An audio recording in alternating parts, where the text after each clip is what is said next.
యూకేలో నరరూప రాక్షసులుగా మారిన పాకిస్తానీలు.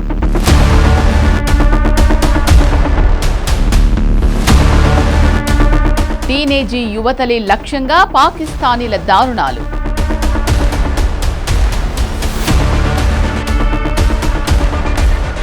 ఉగ్రవాదాన్ని మించిన పాకిస్తానీల కిరాతకాలు ఏంటి? He put a cigarette out on the baby's face. Another. It started when I was 13. I was raped by probably about 600 or 700 different men over 3 years. Another. They would toot the horn of the car and then a child would be taken to the front door by a staff member of the children's home. ఈయన పేరు రూపెల్ట్ లో, Britain MP. Pakistani నరరూప రాక్షసుల గురించే ఈయన ఆవేదన అంతా. దశాబ్దాలుగా యూకేలో ఉంటూ ఆ దేశ టీనేజ్ యువతులపై పాకిస్తానీ ముఠాలు ఏ రేంజ్లో రెచ్చిపోతున్నాయో పార్లమెంటుకు వివరించారు. 13 ఏళ్ల బాలికపై 3 ఏళ్ల వ్యవధిలో 600 నుంచి 700 మంది అత్యాచారం చేసినట్టు చెప్పారు. 15 ఏళ్ల యువతికి డ్రగ్స్ అలవాటు చేసి ఆమె జీవితాన్ని నాశనం చేసినట్టు వివరించారు. పార్లమెంటు సాక్షిగా యూకే ఎంపీ చెప్పింది పాక్ గ్రూమింగ్ గ్యాంగ్స్ గురించే. బ్రిటన్లో దశాబ్దాలుగా జరుగుతున్న గ్రూమింగ్ గ్యాంగ్ అరాచకాలు లెక్కలేనన్నున్నాయి. అనేక రాష్ట్రాల్లో చిన్నారులు, మహిళల లైంగిక దోపిడీకి సంబంధించి స్వతంత్ర దర్యాప్తు నివేదికలోని సంచలన విషయాలను ప్రపంచం ముందుంచారు. వ్యవస్థీకృత ముఠాల వేధింపులు, అత్యాచారాలు, పోలీసులు వ్యవహరించిన తీరు తదితర అంశాలపై బాధితులు, పలువురు సాక్షులు ఇచ్చిన వాంగ్మూలాలను కొందరు చట్టసభ సభ్యులు వివరించారు. ఈ దారుణాలకు పాల్పడిన వారిలో ఎక్కువ శాతం పాకిస్తాన్ మూలాలున్న టాక్సీ డ్రైవర్లు, వ్యాపారులే ఉన్నట్లు గతంలో తేలింది.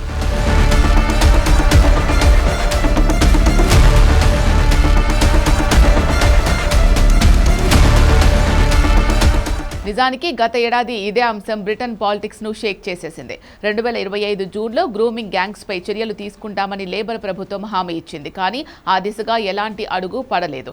ఈ క్రమంలోనే పాకిస్తానీ రేపిస్ట్ ముఠాల అంతు చూడటంలో యూకే విఫలమైందని Tesla chief billionaire Elon Musk కూడా ఆరోపించారు. నిజానికి ఈ గలీజ్ గ్యాంగ్స్ విషయం కూడా ఇప్పటిది కాదు. 1970ల నాటి నుంచి గ్రూమింగ్ గ్యాంగ్స్ ఉన్నాయి. అయితే అప్పటి నుంచి ప్రభుత్వాలు ఈ గ్యాంగ్స్ విషయంలో సరిగ్గా స్పందించలేదు అనే ఆరోపణలు. పైగా గ్యాంగ్స్ బారిన పడ్డ అమ్మాయిల విషయంలోనే కఠినంగా వ్యవహరించాయి. టీనేజ్ అమ్మాయిలపై వేశ్యలనే ముద్ర వేయడం, వారి లైఫ్ స్టైల్ను నిందించడం వంటివి చేశాయి. ఇదే సమయంలో గ్రూమింగ్ గ్యాంగ్స్ సభ్యులు ఇతర దేశాలకు చెందిన వాళ్లు కావడంతో చర్యలు తీసుకుంటే జాతి ద్వేషానికి కారణమవుతుందనే ఉద్దేశంతో ప్రభుత్వాలు చూసి చూడనట్లుగా వ్యవహరించాయి. ఈ అంశంలో సరైన దర్యాప్తు జరపలేదు. కొన్ని సందర్భాల్లో బాధిత బాలికల తరపున ఫిర్యాదులు చేయడానికి కుటుంబ సభ్యులు, సంబంధిత వ్యక్తులు ఆసక్తి చూపలేదు. ఫలితంగా గ్రూమింగ్ గ్యాంగ్స్ ఇప్పటికే ఇష్టం వచ్చినట్టు రెచ్చిపోతున్నాయి. 2025 ప్రారంభంలో బారోనెస్ లూయిస్ కేసీ రూపొందించిన national audit on group based child sexual exploitation and abuse నివేదిక ప్రకారం ఏడాదికి 5 లక్షల కంటే ఎక్కువ మంది పిల్లలపై లైంగిక వేధింపులు జరుగుతున్నట్లు తేలింది. 2024లో 1,00,000 కేసులు నమోదయ్యాయి. వీటిలో 17,100 మందిని పిల్లలపై లైంగిక దాడులు చేసిన వారుగా గుర్తించారు.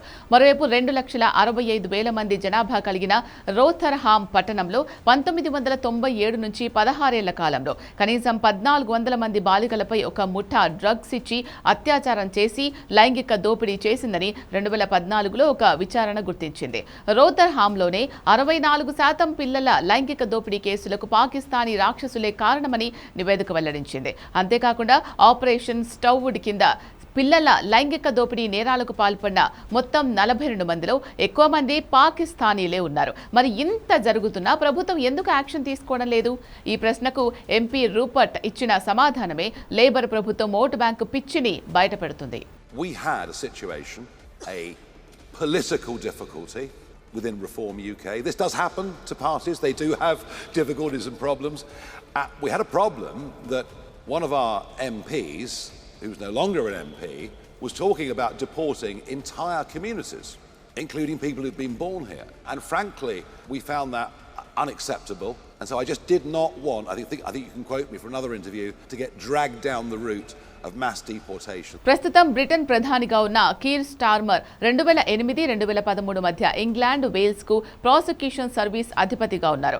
గ్రూమింగ్ గ్యాంగ్స్ పై బహిరంగ విచారణ నిర్వహించడానికి కీర్ స్టార్మర్ అప్పట్లో అంగీకరించలేదు. ఇది జాతుల మధ్య వైరం తెస్తుందని, అది దేశానికి మంచిది కాదని తప్పించుకున్నారు. ఒక రకంగా బ్రిటన్లోని ప్రస్తుత పరిస్థితులకు కారణం కీర్ స్టార్మరే. కానీ అనుభవిస్తోంది మాత్రం బ్రిటన్ పౌరులు. పౌరుడు. యూకే ప్రధాని కీర్ స్టార్మర్ ఓటు బ్యాంక్ రాజకీయాలకు పెట్టింది పేరు. గ్రూమింగ్స్ గ్యాంగ్స్ రెచ్చిపోతున్నా చూసి చూడనట్లు వ్యవహరించడానికి కారణమూ అదే. పైగా లేబర్ పార్టీకి ముస్లింల మద్దతు కీలకం. ముస్లింల ఓట్ల కోసం తమ దేశంలోకి షరియా చట్టాలు అమల్లోకి వస్తున్నా చూసి చూడనట్లు వ్యవహరిస్తున్నారు. అంతెందుకు స్టార్మర్ తీసుకునే నిర్ణయాలు చాలా వరకు ముస్లిం ఛాందసవాదులకు అనుకూలంగా కనిపిస్తున్నాయి. గత ఏడాది మొదట్లో హిందూ జాతీయవాదాన్ని ముప్పుగా పరిగణించారంటేనే అతడి నిర్ణయాలు ఎవరికి మద్దతుగా ఉన్నాయో అర్థం చేసుకోవచ్చు.